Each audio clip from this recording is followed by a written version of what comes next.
In this video, or recording, I guess it would technically be a recording, I want to discuss why you never trust a motherfucker selling a car on Craigslist. People list cars on Craigslist all the time. But some people you can't trust. I trust some old people on Craigslist. Like, if you just old as shit, I might trust you. I might could work with you. Cause I know you don't want no smoke.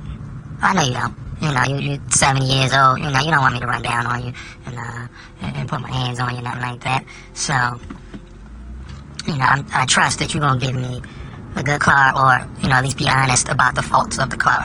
But trusting 18, 19, I say anybody from 18 to, people usually a piece of shit, normally up to about 45, 50. You know, I don't trust them, especially in the inner city. You know, it's white people, black people, Hispanics, everybody. You know, if you're in the inner city, because motherfuckers is hustlers. You know, I grew up in the inner city. I know how it is. I know I ain't shit. So, I know I would sell you a piece of shit.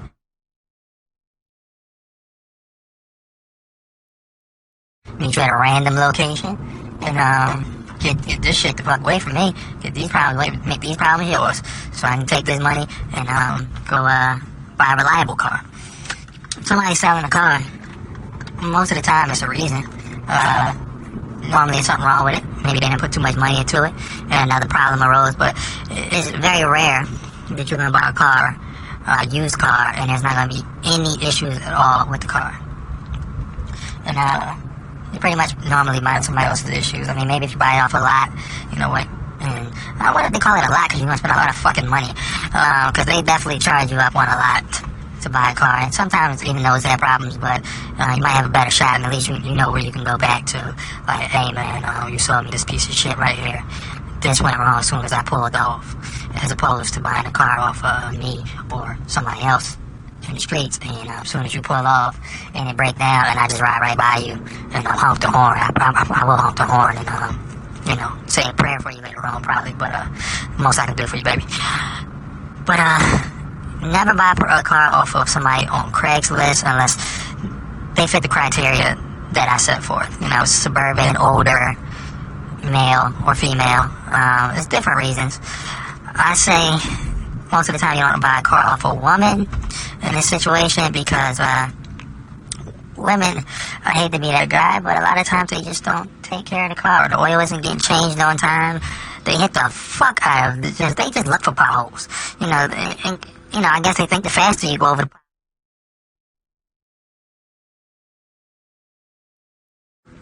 yeah, women can be quite rough on cars. It's not all women.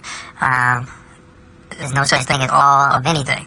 Some men are rough as shit on their cars, you know, and do the same thing. But more often than not, women just the general maintenance on the car, and you know, just they don't baby. They'll wash the shit out the car or have it washed, so that bitch is pretty, sparkly, inside smelling good and all that. Don't trust a woman inside that car don't smell good. As a side note, it's just another little tip, another little jewel. But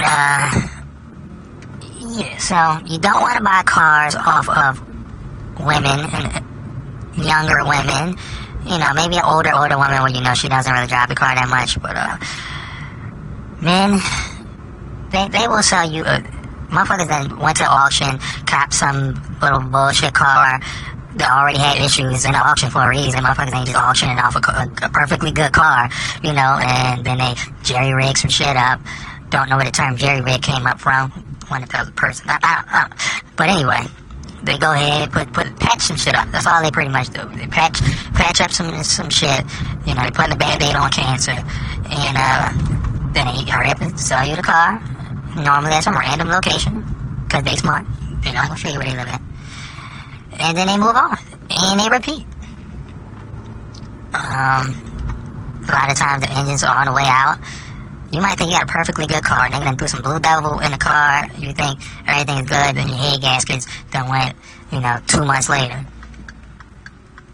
And now you mad. $1,000, $3,000, $4,000, you know, how much ever you spent on the car. And the more it costs, obviously, the more upset you're going to be. And you should be upset, but you also should not be upset because I fucking told you. I told you not to trust these motherfuckers. Do not trust these Craigslist sellers at all. at all. They will sell you some bullshit. Just think, if you had some bullshit, what would you do? Would you try to get, and I mean, if you like a little scared or, pussy, you might not do it. But just think, if you wasn't pussy, like, what would you do? If you had a piece of shit car, and you're trying to get out of this bad situation, you're going to try to find a sucker. You're going to try to find a sucker. Hurry up, dump this car off, get some money out of it. You might patch up whatever, however you can. You find some little bullshit mechanic. He patched some shit up. Shit look good. You done washed it, look good, sound good, but shit ain't really good. There's really underlying issues with the car. You obviously don't get no type of warranties, no guarantees. You don't ever know. There's nobody to take the car back to. All you got is a phone number or something like that. They're going to block you. If they even use their real phone number, they might be using Google Voice or one of these other apps. Text me now, which you can make and receive phone calls from. And you'll never hear from this person again. You might randomly bump into them in the street, maybe, possibly, but then what you gonna do? Their money's gone. So, I mean, at that point, you gonna put your hands on them, or you gonna assault them, aggravated assault them, attempt to murder? What are you gonna do? I mean, now you're risking your freedom, over some nonsense when you could have just went to a reputable lot and went ahead and did that. But I would recommend, if you are going to buy a car off of somebody on the street, off of Craigslist, say, hey man, take head to toe, and if they say that this is good, this car is good money, then I'll take the car. But other than that, if they come back with, well, this is going to be bad in 3 months, and this is going to be bad, this is going out, this is wrong, the way the fluids is mixed, we could tell some extra was mixed in here, things of that nature, then you know what to do. Well, you can make your own decision at that point once you have the knowledge, but you're going to want a professional, preferably the dealer, to check the car out. And you're going to spend a couple of dollars on it, but that's in the short term. In the long term, it's going to pay off. Now, hopefully you don't keep running into a bunch of bullshit car dealers, or street car dealers, and you have to keep going to the dealers, whatever, and if you tell somebody that you're going to the dealer, maybe they'll also be a little bit more honest and let you know, oh, all right, I forgot to tell you that this was going out and this was going to go wrong. And maybe, they might just try to bluff you. You can't trust these people.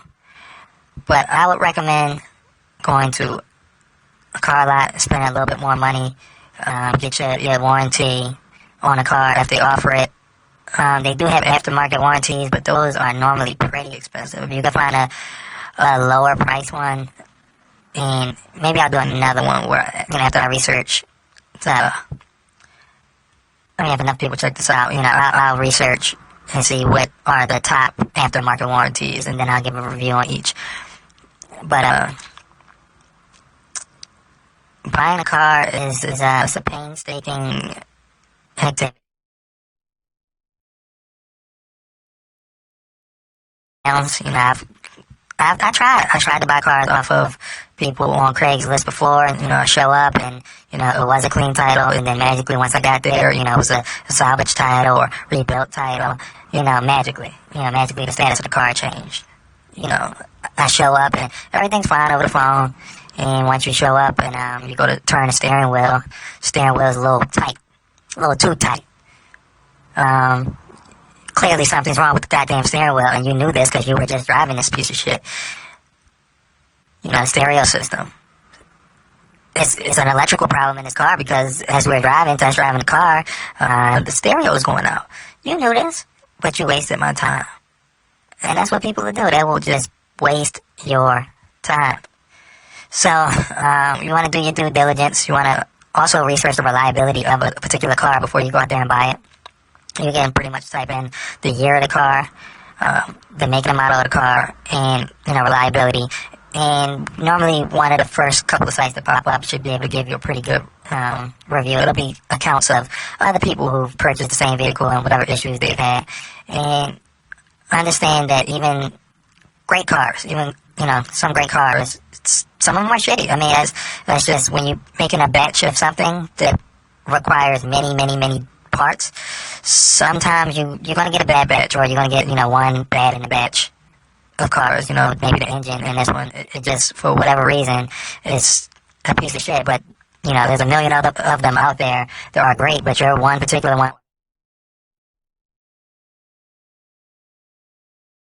have a car with less owners, because the more owners you have, the more chances you have of someone not taking care of the car. And if the car had 5 owners, and 3 of them took care of the car, but 2 of them didn't. 3 of them took care of it, but 2 of them didn't. And it just, somebody who keeps the same car for multiple years, it's safe to say that they've probably repaired some things on that car. They've probably put some time into the car, some money into the car, and that they actually care for that car and show some respect to their car. And you definitely want to buy a car off someone who respects their car. People who don't respect their car, they treat their car like shit, and then they give it to you, and now you need, struts and sway bars and bushings, and, they didn't off-road. On-road, but they're driving like they off-road, like I said, hitting every pothole that they can find, backing into people. It's a couple more things I think I should probably touch on. I don't want to make this too long, but, cars they have been hit. You want to get a Carfax. You want to sign up to Carfax. Carfax, cut me a check. You want to sign up to Carfax and find out what that car has been through, although all accidents are not reported, so even Carfax is not 100%, man. This is, cars are really, it's really, it's crazy. You really never know exactly what you're going to get, but you just have to do your due diligence to try to get the best car possible for you in your situation. But you don't want cars that have, if you are going to get a car that's been hit, I would damage, but front end damage, so much can be done to the front end of the car. Front end damage scares me, because everything's up there, your engine, your alternator, everything is up there. Most of the weight of the car is up there. You definitely, as an ambulance goes by, you definitely, if you can, you want to stay away from that, because you just never know. There's so many parts up there that you never know. And it might not be something that you can see, but it might be something that's just a little off, and it starts off as no problem, then it becomes a problem, then it becomes a big problem. You just never know. If anything, I would prefer maybe, just some rear end damage. Hopefully no structural damage. But if there is structural damage, for some reason I feel a little better if it was to the back of the car as opposed to the front of the car. Water damaged cars are really, really iffy, especially as cars become more technical. Well, I guess even older cars, because, things start to rust out after a while. Especially, if it was salt water. It also depends on the type of water. But we get a little too technical at that point. So I'm going to pretty much start to wrap this one up. I just want to say to everybody, please do not buy cars off of people on Craigslist unless they are older, preferably from a suburban neighborhood. If you are going to purchase a car, even people from the older people, you still should do your due diligence with them as well. But if you don't, okay. But if you're getting a car off someone in the city, inner city, I don't care if it's Detroit, Atlanta, Baltimore, Houston, I don't care where it's at. Because inner city people, hustling, busting, just trying to get through the day. Most of the time, we don't come from the best situation, or we're not financially well off most of the time. And when we get caught up in a bad situation, like a bad car, something like that, the first thing you want to do is you want to get rid of it. And if you tell somebody everything that's wrong with the car, they may not want to purchase it, or they may want just such a discount on the car that you're not willing to make that sacrifice. So, long story short, you want to take the car to a dealer, and you want to have it looked over, the whole car. You want a whole, whatever the top of the line inspection that they do, point inspection that they do, you get that. Other than that, try to get a car off of someone at a lot, get a warranty. Look into the aftermarket warranty. Like I said, if enough people view this, then I will do an audio recording on the different aftermarket car warranties and the different things that they offer and which ones may be best. Also, you want to make sure, these are the bullet points, just overview of everything that I've said. You want to look at the reliability rating of the car that you're purchasing. Just because it may be 1 or 2 bad reviews, or 3, if the good significantly outweighs the bad, go with it, go with the good. But if it's 50-50 good and bad, or even close to 50-50 good and bad, I would probably stay away from that car. Certain engines are just not necessarily good engines, but another story for another day.